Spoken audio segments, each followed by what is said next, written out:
દર્શક મિત્રો નમસ્કાર. હેડલાઇન ન્યૂઝના વિશેષ કાર્યક્રમમાં આપનું સ્વાગત છે. મિત્રો, હાલ કમોસમી વરસાદે ગુજરાતના હાલ બેહાલ કરી નાખ્યા છે. ત્યારે એવા સમયે ખાસ જો કોઈ તકલીફ હોય અને કોઈની કફોડી હાલત હોય તો એ ખેડૂતોની છે. કારણ કે ખેડૂતોનો ઊભો પાક જે તૈયાર છે એને ખૂબ મોટા પ્રમાણમાં વ્યાપક પ્રમાણમાં નુકસાનની ભીતિ સેવાઈ રહી છે. અને આવા સમયે ખેડૂત અપેક્ષા રાખી રહ્યો છે સરકાર પાસે વળતર માટે. અને સરકાર છે કે જે રાષ્ટ્રીય એકતા દિવસની ઉજવણીમાં વ્યસ્ત છે અને મસ્ત છે. ત્યારે ખેડૂત કોની પાસે અપેક્ષા રાખે? આપણા પ્રધાનમંત્રી નરેન્દ્રભાઈ મોદી આફતને અવસરમાં બદલવા માટેની વાત કરતા હોય છે. ત્યારે આજે ગુજરાત ઉપર જે આફતનો સમય આવ્યો છે ત્યારે શું એને અવસરમાં બદલી શકશે? આ તમામ વિષય ઉપર આપણે માર્ગદર્શન મેળવીશું અમારા ગુજરાત હેડલાઇન ન્યૂઝના group editor Shri Jagdishbhai Mehta sir પાસેથી. સર, આપનું સ્વાગત છે કાર્યક્રમમાં. જી નમસ્કાર. નમસ્કાર સર, હાલ કમોસમી વરસાદે ગુજરાતની હાલત કફોડી કરી નાખી છે અને એમાંય ખાસ કરીને ખેડૂતોની જે હાલત છે ખૂબ જ દયનીય છે. અને એ લોકો જ્યારે અત્યારે સરકાર પાસે અપેક્ષા રાખી રહ્યા છે ત્યારે સરકાર જે રાષ્ટ્રીય એકતા દિવસ છે એની ઉજવણીમાં વ્યસ્ત બન્યું છે. ત્યારે શું કહેશો કે સરકારે આ જે કાર્યક્રમ છે, ચોક્કસ સરદાર સાહેબની 150મી જન્મજયંતિ છે, આપણને સૌને એમના માટે આદર છે, માન છે, શ્રદ્ધાંજલિ આપણે હૃદયપૂર્વક આપીએ છીએ. પરંતુ આ જે કાર્યક્રમ છે એ જે કહી શકાય કે અનિવાર્ય તો નથી જ, એ કાર્યક્રમ જરૂરી છે પરંતુ અનિવાર્ય નથી. એના કરતાં વધારે જે મહત્વ છે ખેડૂતોને આપવા જેવું નથી. શું કહો છો આપ? બિલકુલ, આપની વાત 100% સત્ય છે. વડાપ્રધાન કક્ષાની વ્યક્તિના કાર્યક્રમો પૂર્વ નિર્ધારિત હોય છે, એ સ્વાભાવિક છે ને આપણે સમજીએ છીએ. જી. પણ એ ટાળી ન શકાય એવા કાર્યક્રમ હોય તો જુદી વાત છે. 31મી ઓક્ટોબરનું કેવડિયા કોલોનીમાં સરદાર પટેલના વિશ્વના સૌથી ઊંચા સ્ટેચ્યુની બાજુમાં જે કાંઈ કાર્યક્રમો છે એમાંનો એક કાર્યક્રમ જે રાજવી ઘરાના લોકો, આપણા ભૂતપૂર્વ રાજવીઓ જેણે પોતાના રજવાડા ભારતનો નકશો અખંડ રહી શકે એટલા માટે કુરબાન કર્યા, જી. એના મ્યુઝિયમનું ઉદ્ઘાટન જે છે એને જો તમે બાદ કરો તો તમે અત્યારે જે સ્ક્રીન ઉપર દર્શાવી રહ્યા છો એ બધા જ તાયફા એની કોઈ જરૂર નહોતી. એના વગર એક પણ માણસને ઘરે પ્રોબ્લેમ થાય એમ નથી. અત્યારે તમે જે દ્રશ્ય બિલકુલ તાદશ બતાવી રહ્યા છો તે નેરા તાઇફા છે. તમે જુઓ, એની ઝાકમ જોડ જુઓ, એના ગાડલા, એની ઓટો રિક્ષાઓ જુઓ, તમે તમે પલંગ જુઓ, ઓશિકા જુઓ, પાણીના કાઉન્ટર, કંટ્રોલ રૂમ, એના તમે ડસ્ટબિન જુઓ, એનો આખા તમે એના ડોમ જુઓ, એકતા પર્વના ક્યાંય એક પરિંદાય પર નહીં માર શકતા હે એના જેવી બધી વ્યવસ્થા કરી છે. અને તમે જે પરેડ બધા કરી રહ્યા છે જવાનો, આટલા જવાનો અહીંયા જે પરેડ કરે છે એટલા જવાનો જો સૌરાષ્ટ્રના કિસાનોના ખેતરે ઊભા રાખ્યા હોત તો અમારા માંડવીના પાથરા પરળી ગયા ન હોત. એને પાથરાના ગુંદવા અથવા કારલા અથવા તો ઢગલા મોટા બનાવી શકાવ્યા હોત અને બિલકુલ ઓછું નુકસાન થયું હોત જે અત્યારે સંપૂર્ણ તબાહી મચી ગઈ છે એના કરતા. જી જી જી. એટલે અને એક સર, તો ખાસ કરીને આપનો જી ખાસ કરીને સર જે વાત છે કે અત્યારે સરકાર આ પ્રકારના જે આયોજનોમાં વ્યસ્ત છે, પરંતુ એવા સમયે આપણી જે ગુજરાત સરકાર છે એમને શું રજૂઆત ન કરવી જોઈએ આ ખેડૂતો વિશે વાત કરવા માટે? આ ઈથી વધુ સારો પ્રશ્ન તમે પૂછો. એક મીડિયા કે માધ્યમ તરીકે આપણે બોલીએ, આલોચના કરીએ અને સેતુ બનવાની કોશિશ કરીએ એ જુદી વાત છે. પણ સરકારની પોતાની તો ફરજ છે અને સરકારી મિકેનિઝમ કેટલું સક્ષમ છે તમે દ્રશ્યો બતાવો છો ને.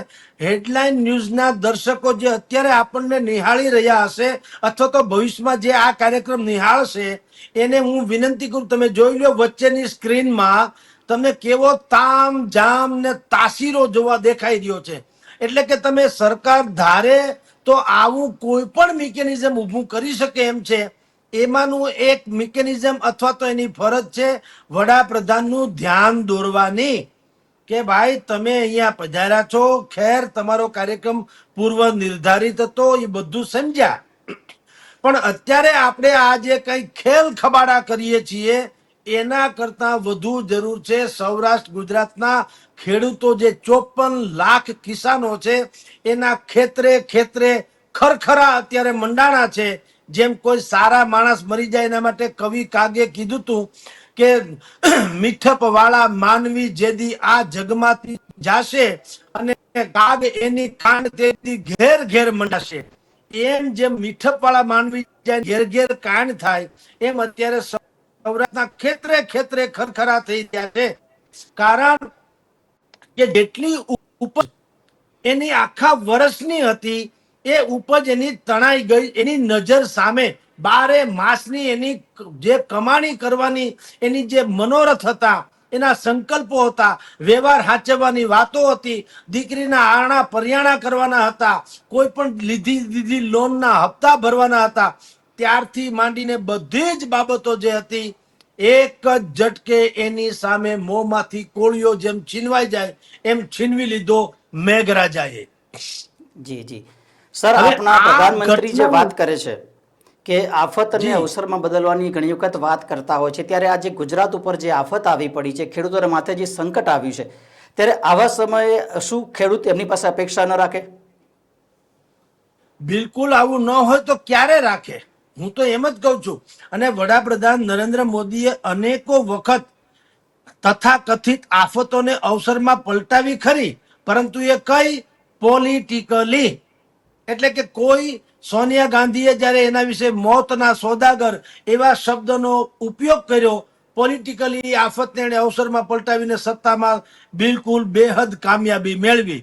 મણિશંકર અય્યરે એને જ્યારે નીચ કક્ષાના વ્યક્તિ અને ચાયવાલા એવા અસભ્યનીય એવા શબ્દ વાપર્યા તો ચાય પે ચર્ચા નામનો એક આખો નવો આયામ ગોઠવી નરેન્દ્ર મોદી આખા વિશ્વમાં છવાઈ ગયા. તો નરેન્દ્ર મોદીનો સ્વભાવ ચોક્કસ છે આફતને અવસરમાં પલટાવવાનો, પરંતુ એ કેવળ પોલિટિકલી હોય એ આપણા માટે ઉચિત નથી. અત્યારે ખરા અર્થમાં આપણે ત્યાં આફત આવી છે અને આફત કઈ જેવી તેવી નથી. ગુજરાત ભરના કિસાનો જે છે એને આખો લાભ પાચમે એની બોણી બગડી. આખું વર્ષની જે મુખ્ય એની પાકની અપેક્ષા હતી બધું જ તૈયાર કર્યા પછી તમે જે અત્યારે દ્રશ્ય બતાવો છો એમ બધું જ વેરાન થઈ ગયું અને પાણીમાં એની ઉપર પાણી, મહેનત ઉપર એ પાણી ફરી વળ્યું અને અરમાનો ઉપર પણ. તો ઈ આફતમાં અત્યારે બરાબર મોકોય છે. વડાપ્રધાન અત્યારે યોગાનુયોગ 2 દિવસ આજથી માંડીને 2 દિવસ ગુજરાતના પ્રવાસે છે. તો 2 દિવસ ગુજરાતના પ્રવાસે છે તો અત્યારે નહીં વરસે તો ક્યારે વરસશે? અમારે કાઠિયાવાડમાં તો ભાઈ એવી એક પંક્તિ છે કે ટાણે આવે તો થાય વધામણા, કટાણે આવે ઈ કલંક.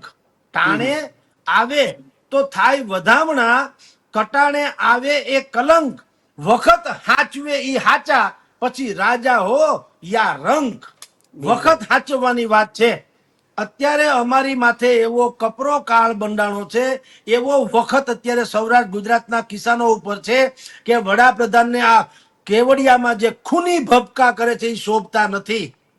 મારી દ્રષ્ટિએ અથવા તો આપણે હેડલાઇન ન્યૂઝની દ્રષ્ટિએ તમને કહું તો ખરેખર તો એણે આ કાર્યક્રમમાં કાપ મૂકવો જોઈએ અને જે રીતે હવાઈ નિરીક્ષણ પૂરગ્રસ્ત વિસ્તારોમાં પ્રધાનો કરે છે એવી રીતે અત્યારે તમે જે આ સ્ક્રીનમાં દર્શાવી રહ્યા છો તેમ એવા પીડિત, શોષિત, ગરીબ અને વંચિત એવા કિસાનોને ઉપરથી તમારે હવાઈ નિરીક્ષણ કરી અને અનુકૂળતા હોય તો 5 ખેતરમાં નરેન્દ્ર મોદીએ જાવું પણ જોઈએ અને કિસાનના ખભે હાથ મૂકીને કહેવું જોઈએ કે રૂઠો એનું નામ કુદરત છે, તમારી ભેગો આવ્યો એ તમારો ભેરું છે.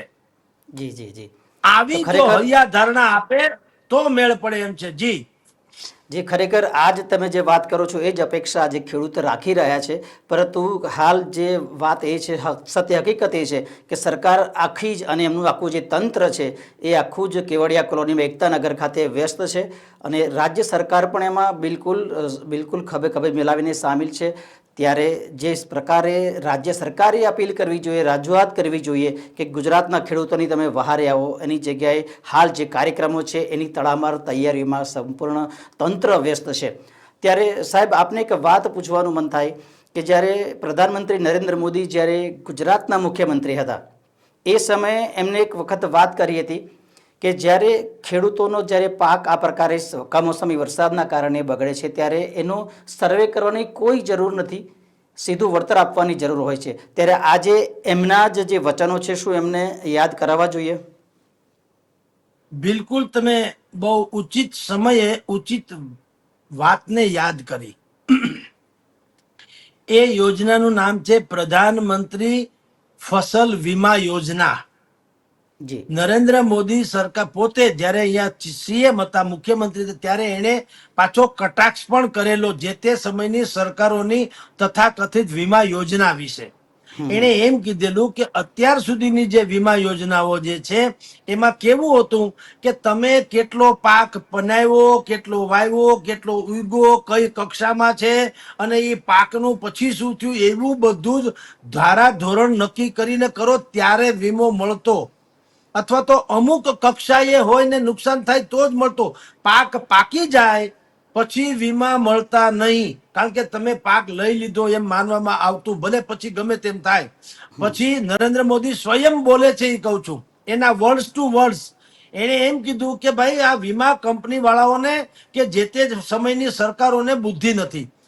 ભાઈ અમે પાક લણી લીધો, માની લ્યો કે માંડવી ઉગી ગઈ, ડોડવા થઈ ગયા, પાથરા થઈ ગયા, આખા ખેતરમાં પાથરા પડ્યા છે, પરંતુ એ જ વખતે માની લો કે માવઠું થાય અને મારા પાક મગફળીના પાથરા તણાઈ જાય તો પણ પ્રધાનમંત્રી વીમા ફસલ યોજનામાંથી એને રાહત મળે મળે અને મળશે જ. આ એમ કે અમારા વીમા યોજનાની આ એક વિશેષતા છે. અમારી કોઈ મર્યાદા નથી. ખેડૂતને નુકસાન થયું, નુકસાનની ભરપાઈ કરવી, એનું નામ વીમા. આવું એણે જે તે સમયે હોશિયારી અથવા ફિશિયારી કરી હતી. હવે આજે તમે બિલકુલ બરાબર યાદ કર્યું છે. આપણને જે શ્રોતાઓ સાંભળી રહ્યા હોય એમાં ભાજપના હોઈ શકે, કોંગ્રેસના હોઈ શકે, આમ આદમી પાર્ટીના હોઈ શકે, અને ખાસ કરીને તો આપણા બિલકુલ ચાહક એવા જે વ્યુઅર્સ છે, જે કિસાનો છે, એ પણ હોઈ શકે.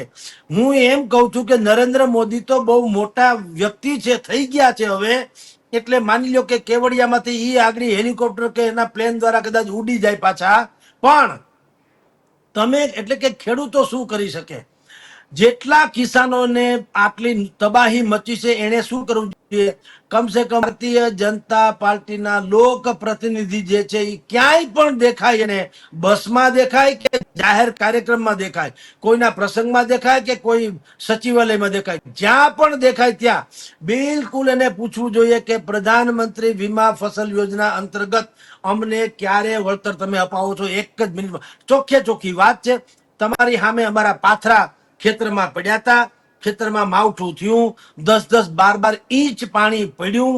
હજી અંબાલાલ પટેલ અને પરેશભાઈ ગોસ્વામીની વાત માનીએ તો હજી એકાદ અઠવાડિયું એટલે આજથી માંડીને હજી 2-4 દિવસ તો પાણી વરસાદ પડવાનું છે, ને અત્યારે પણ 1.5-2 ઇંચ પાણી વંથલી, જુનાગઢ ઇત્યાદિમાં પડી રહ્યું છે ને પડ્યું છે.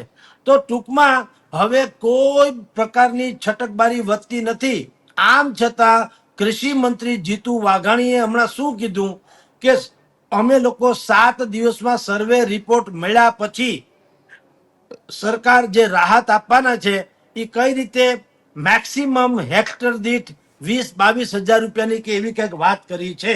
હવે આપની જાણ ખાતર લાખો રૂપિયાનું નુકસાન ગયું હોય ત્યારે આવી મર્યાદામાં તમે જે રાહત આપવાની વાત કરો છો એ કોઈને ગળે ઉતરે એવી છે નહીં. આપની જાણ ખાતર આ લોકોને હું કિસાન ભાઈઓને કહું છું, તમે જીતુભાઈ વાઘાણી હોય કે ભારતીય જનતા પાર્ટીના બીજા નેતા હોય એને યાદ અપાવજો કે તમે અમને અમારી ઉપર કુદરત રૂઠો છતાં રાહત અપાવવામાં કરકસર કરો છો. તો જવાબ આપો કે બિહારની ચૂંટણી છે, ત્યાં દરેક મહિલાને 10,000 રૂપિયા તમે શું કામ આપી રહ્યા છો? જી બિલકુલ. ત્યાં એવો કયો કુદરત રૂઠી ગયો છે અને તમે 10,000 કાઢવાના ક્યાંથી અને આપવાના શું કામ? કેવળ મતનો પાક લણવા? તો અમે લોકો શું છીએ? રાખના રમકડા છીએ? એટલે હું આપને કહું છું, આપણને જે સાંભળી રહ્યા હોય એ તમામ આપણા વ્યુઅર્સ, ખાસ કરીને કિસાન ભાઈઓને કહું છું, તમે જીતુભાઈ વાઘાણીથી માંડીને જેટલા રાજ્ય સરકારના પ્રતિનિધિ, ઇવન તો મામલતદાર હોય કે ગ્રામ સેવક હોય કે તલાટી મંત્રી હોય કે ખેતીવાડી અધિકારી હોય, કોઈ પણ હોય, એને પૂછો કે તમને અમારે ત્યાં હજી સર્વે કરશો ને પછી તમે નક્કી કરશો કે હેક્ટર દીઠ કેટલું આપવું, નુકસાન ભલે ગમે એટલું થયું હોય, એની નુકસાનીની માત્રા તમે નક્કી કરશો, તો મને તમે જવાબ આપો એને કે બિહારમાં મહિલાઓને 10,000 રૂપિયા આપવાની તમે વાત કરી છે, તો તમારી પેઢી છે? શું કામ તમે આપો છો? તમારે મત જ લેવા હોય તો ન્યા તો કોઈ આફત આવી તો નથી. આફત કદાચ આવી હોય તો તમારી ઉપર આવી હોય તો રામ જાણે, રાજકીય આફત. પણ અહીંયા જે સૌરાષ્ટ્ર ગુજરાતના કિસાનો ઉપર કુદરતી આફત નોતરી છે, અને જો તમે સર્વેના નાટકથી માંડીને અમુક મર્યાદામાં જ મદદ કરવાનું માનતા હો, તો કિસાન ભાઈઓએ નિર્ણય કરવો જોઈએ કે આપણે હવે આગળ શું કરવું. જી જી કારણ કે સર, જે લોકો સહન કરે છે એને હંમેશા લોકો પીડા આપવા માટે તત્પર રહેતા હોય છે. જી સર, લાખોનું નુકસાન અને એની સામે હજારોમાં વળતર, શું આ એક ખેડૂતની મજાક નથી લાગતી? બિલકુલ મજાક. એટલે આ તો ઘા ઉપર જખમ ઉપર તમારે નમક ભભરાવા જેવું છે. એક તો આખા વર્ષની કમાણી એને જે કાળી મહેનત કરી હતી, એ કાળી મહેનતની કમાણી જે છે એ એક તો તણાઈ ગઈ. તમે અત્યારે બિલકુલ ઉત્તમ કક્ષાનું, અથવા તો જેને કહેવાય વિઝ્યુઅલ જે બતાવો છો, એ ઇમેજિંગ છે, હૃદય સ્પર્શી છે. એવી એનો જેનો પાક આ રીતે રોળાઈ ગયો હોય, એને તમે મદદ આપવામાં તમે મર્યાદા કઈ રીતે નક્કી કરો? કિસાનોની તો હાલત કેટલી ખતરનાક છે. પાક ઉત્પાદન ઈ કરે તો એના ભાવ નક્કી કરે વેપારી, અને નુકસાન કરે કુદરત, તો એમાં વળી પાછી મર્યાદા નક્કી કરે સરકાર. તો આ કિસાનો શું છે? ચારે કોરથી એને સહન કરવાનું આવે. એટલે હું તમને કહું છું, કર્મે લખો કીર્તાર, છઠ્ઠી ના ચૂકે નહીં, ભલે હુનર કરો હજાર, આખીરના આડા ફરે. આવી જ્યારે હાલત હોય ત્યારે બહુ સહન ન કરવું. ભલે કેનારા એમ કહેતા હોય કે ખૂંદી તો ધરતી ખમે ને વાઢી ખમે વનરાય, વેણ કવેણ તો સંત ખમે જેમ શાયરા નીર સમાય. આવી રીતે સહન કરેથી મેળ નહીં પડે, બગાવત કરવી પડશે કિસાનોએ. જી અને એ બગાવતનો અત્યારે બુંગીઓ કોંગ્રેસ અને આમ આદમી પાર્ટી બંને એ ફૂંકો છે. સ્વાભાવિક છે, એ વિપક્ષમાં છે તો એ તો એનો લાભ લેવાના જ છે. કોંગ્રેસે અહીંયા બોટાદની બાજુમાં હળદળ ગામમાં જનસભા, એટલે કિસાનોની જનસભા સંબોધી, અને એ કેટલું ભાષણ કુષણ કરીને વયા ગયા. આવતીકાલે સુરેન્દ્રનગરના સાયલા પાસેના સુદામડા ગામે આમ આદમી પાર્ટીએ ગુજરાત રાજ્ય વ્યાપી આખી કિસાનોની મહાપંચાયત બોલાવી છે. જી જી હું માનું ત્યાં સુધી 25,000 જેટલા લોકો ત્યાં આવશે. એમાં સંખ્યા ગૌણ છે. મહત્વની વાત તો એ છે કે તમે, એટલે કે ગુજરાત સરકાર જ્યારે 30 વર્ષથી અહીંયા શાસન ઉપર હોય, તો તમે કલ્પના કરો કોઈ વિપક્ષને અહીંયા ક્યાંક કહેવાનો મોકો મળે એવું રાખ્યું. એનો અર્થ એમ છે કે તમે કેટલા નાકામ છો. જી જી નહીતર જી વિપક્ષને અહીંયા મોઢું બતાવવું ન હોય. 30 વર્ષથી આ જનતા જે તમે અત્યારે વચ્ચે દ્રશ્ય બતાવી રહ્યા છો, એ કિસાનો બિચારા જે અત્યારે માટીમાં એના અરમાનો શોધી રહ્યા છે, એવા કિસાનો તમને મત આપે છે, તો તમને ક્યારેય કરુણા ન જાગે કે તમે એને સવાયું વળતર આપો? તમારી ખુદની યોજના તો પ્રધાનમંત્રી વીમા ફસલ યોજના તો છે, બિલકુલ. મુખ્યમંત્રીની યોજના પણ છે. બાકી યોજનાઓની ક્યાં તાણ છે? મૂળ અમલવારી દાનત નથી. દાનતનો સવાલ છે. તમને આ કિસાનો જે તમે અત્યારે દ્રશ્ય બતાવો છો, એ કિસાનોના છોકરા ભૂખ્યા હોતા છે. આખા જગતનું પેટ ભરનારાના છોકરા ભૂખ્યા હોઈ જાય તો તમને 2,000 રૂપિયાની ડીશ તમને કેવડિયા કોલોનીના કાર્યક્રમમાં ગળે ઉતરે છે કેમ? ખૂબ સાચી વાત છે. એટલે આ બિલકુલ ક્રૂર મજાક છે કાયદેસરની, અને એનો લાભ આમ આદમી પાર્ટી લે. અને હું હેડલાઇન દૈનિકના આપણા વ્યુઅર્સને બિલકુલ યાદ રહે એટલા માટે એક બીજી વાત કહેવા માંગુ છું. જી આ માગણી હેડલાઇન દૈનિકની ખુદની છે એમ માનશો તો પણ ચાલશે, કે કેજરીવાલ પણ કોંગ્રેસની જેમ માત્ર ભારતીય જનતા પાર્ટીની સરકારને ગાળાગાળી કરીને નીકળી જશે તો એનું પણ દળદર ફીટશે નહીં. અત્યારે આમ આદમી પાર્ટીની દેશના સૌથી સમૃદ્ધ ગણાતા એવા પંજાબ, હરિયાણા, પંજાબ સમૃદ્ધ રાજ્યો છે, એમાંનું એક રાજ્ય કેજરીવાલ પાસે છે, જેને પંજાબ કહીએ છીએ. માનનીય સરકાર છે આમ આદમી પાર્ટી. તો ભલા માણસ, જેમ કચ્છમાં ભૂકંપ આવ્યો અને દુનિયાભરમાંથી મદદ આવી હતી, અને જ્યારે આપણે પણ દુનિયાના નેપાળથી માંડીને જ્યાં પણ ભૂકંપો આવ્યા છે, ઇવન તો પાકિસ્તાનમાં ભૂકંપ આવ્યો તો પણ આપણે દવાથી માંડીને બધું મોકલાવ્યું, શત્રુ દેશ હોવા છતાં. કારણ કે માનવ ધર્મ હોય એને કોઈ સીમાડા નડતા નથી હોતા. તો અત્યારે ભગવત માન અને કેજરીવાલ આવતીકાલે આવવાના છે, પણ જો એ કેવળ ભાષણબાજી કરીને નીકળી જશે તો એની તો આબરૂ જે થાવી હોય થાય. ગોપાલ ઇટાલિયા, ઈસુદાન ગઢવી, પ્રવીણ રામ, ભાઈ રાજુ કરપડા ઇત્યાદિની જે અત્યારે કમસે કમ આબરૂ છે એમાંય ઘટાડો થશે. એના કરતા હેડલાઇન ન્યૂઝ એવી અપીલ કરે છે આમ આદમી પાર્ટીના કાર્યકર્તાઓને અથવા તો એના શીર્ષ નેતૃત્વને કે ભલા માણસ, અમારે ગામડામાં એક નિયમ હોય છે, વર્ણલખો નિયમ. શું હોય છે? કોકના ઘરે ખરખરો હોય એટલે કે માઠો પ્રસંગ હોય, કોઈ ઘરનું સ્વજન ગુજરી ગયું હોય, એની કાણે ખરખરે તમે બેસવા જાઓ, દિલાસો આપવા જાઓ અથવા તો એના બેસણા ઉઠમણામાં જાઓ, તો ગામમાં શું હોય છે? એ બેઠક જ્યાં હોય વચ્ચે એક થાળી રાખવામાં આવે. થાળીમાં બીડી અને સોપારી ને સુડી ને એવું બધું હોય. બીડી સારી વાત નથી, પણ રીત રિવાજ છે એટલે કઉ છું, બીડી પણ મૂકવામાં આવે, બરાબર. પણ ઈ બધું કેવળ ને કેવળ પ્રાસંગિક હોય છે. મૂળ શું હોય છે? બીડી ઈ જ માણસ ઉપાડીને એમાંથી પીવે જે 10 રૂપિયા એમાં મૂકે. કારણ કે જેને ઘરે માઠો પ્રસંગ છે એને ઘરે 5-25 નિકટના સ્વજનો રોકાના હોય. તો માની લ્યો કે જેના ઘરે માઠો પ્રસંગ આવ્યો છે અને એની આર્થિક સ્થિતિ પણ ખરાબ હોય, તો આ 15-20 જણાને જમાડવું તો ખરું ને. એટલે ઈ જે 10-10 રૂપિયા આખું ગામ આવીને આપે તો 1,000-1,500 ની મૂડી થાય, તો એ ઘઉં બાજરો લઈ આવી શકે. અને અતિથિઓ જે કોઈ તમારા દુઃખમાં ભાગ લેવા આવ્યા હોય સ્વજનો, એને કમસે કમ જમાડી શકે, એટલે એની આબરૂ ઢંકાઈ રહે. એમ હું કહેવા માંગુ છું કે કચ્છનો ભૂકંપ થયો હતો ત્યારે દુનિયાભરમાંથી, ખાલી દેશમાંથી નહીં, દુનિયાભરમાંથી લોકોએ ટ્રક મોઢે, પ્લેન મોઢે, હેલિકોપ્ટર મોઢે કે જહાજો મોઢે ધાબળાથી માંડીને, ભોજનથી માંડીને, મેડિસિનથી માંડીને ઘર વખરીના બધા સાધનોની સહાય કરી હતી. ઈ જો કુદરતી ભૂકંપ હતો તો અત્યારે સૌરાષ્ટ્રમાં જે વ્યાપ્યો છે એ પણ કુદરતી ભૂકંપ જ છે. એ કુદરતી આફત જ છે કે તમામ કિસાનો જેટલા છે એની કમાણી જે છે એ આખા મેઘરાજા જે છે તાણી ગયા છે.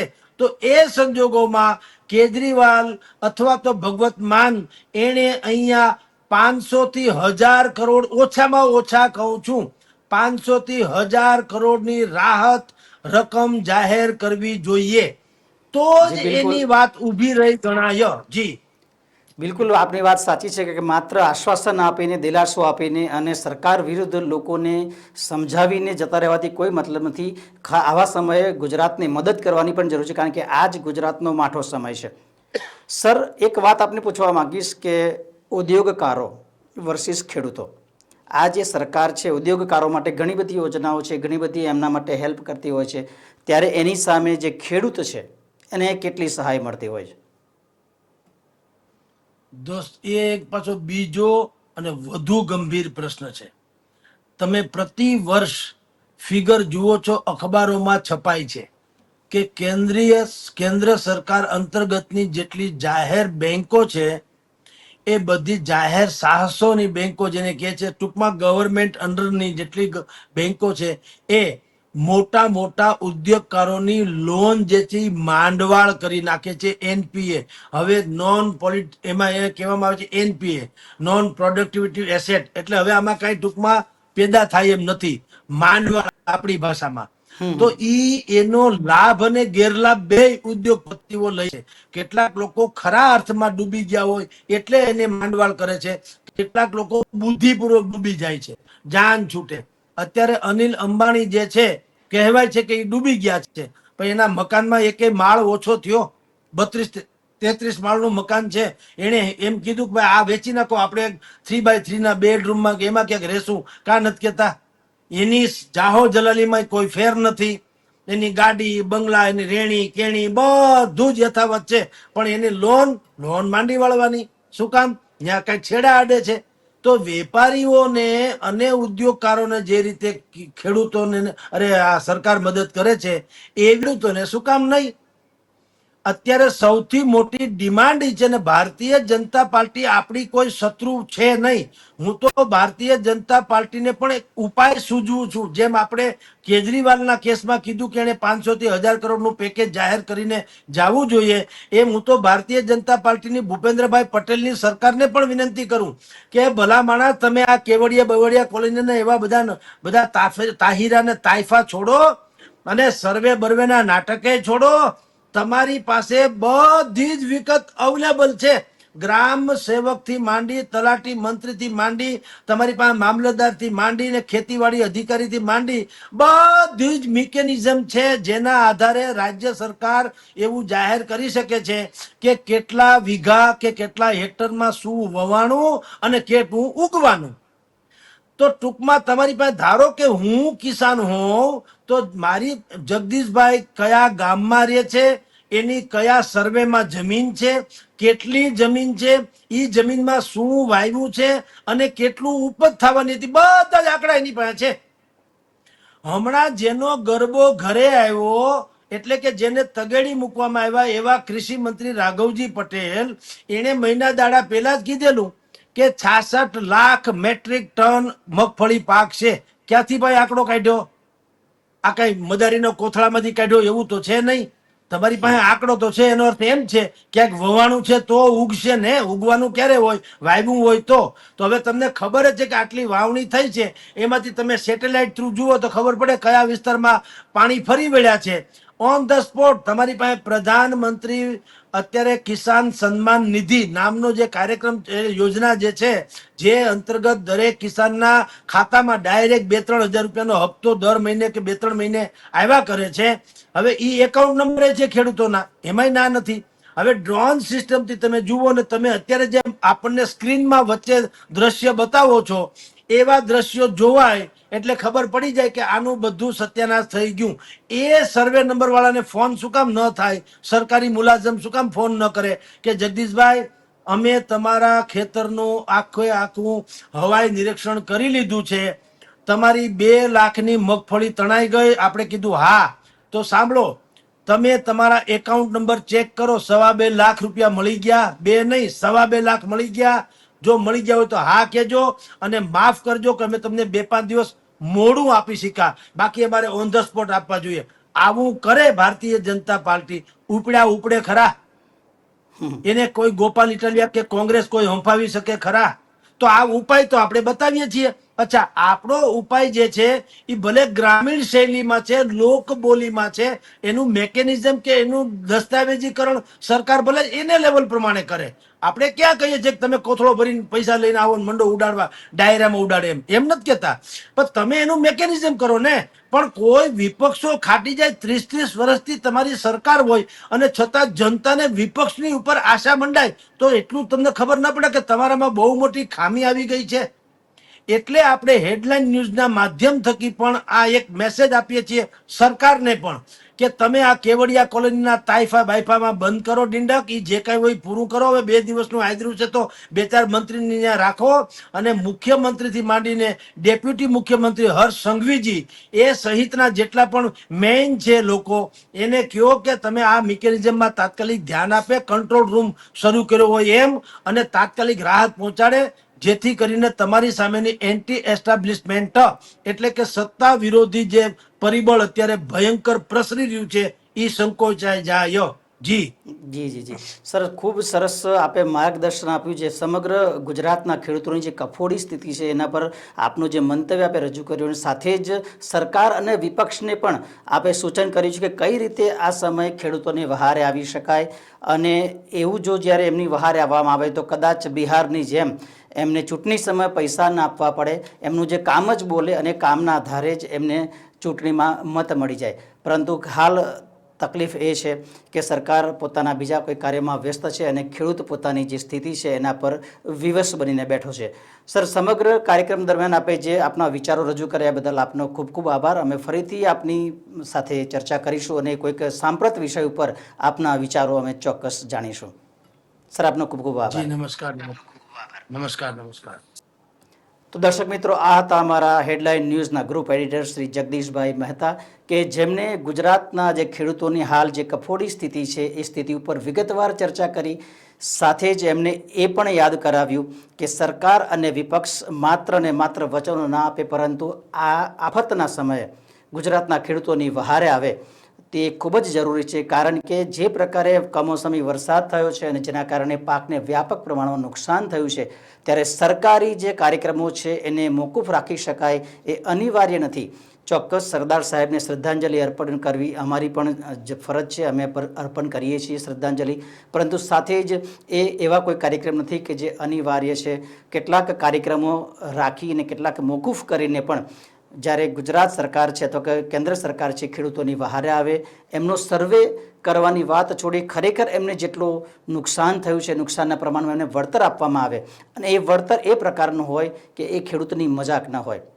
ત્યારે જગદીશભાઈ મહેતા સરે વિપક્ષને પણ અને સરકારને પણ ખૂબ જ સરસ માર્ગદર્શન આપ્યું છે, અને સાથે જ ખેડૂતોને પણ આહવાન કર્યું છે કે આપ પણ આપના વિસ્તારમાં આવતા કોઈ પણ જે અધિકારી હોય એને આપની જે પીડા છે એની વિસ્તારપૂર્વક રજૂઆત કરો, જેથી ચોક્કસ એ આપની વાત છે જે સરકાર સમક્ષ પહોંચશે અને આપને ન્યાય મળી શકશે.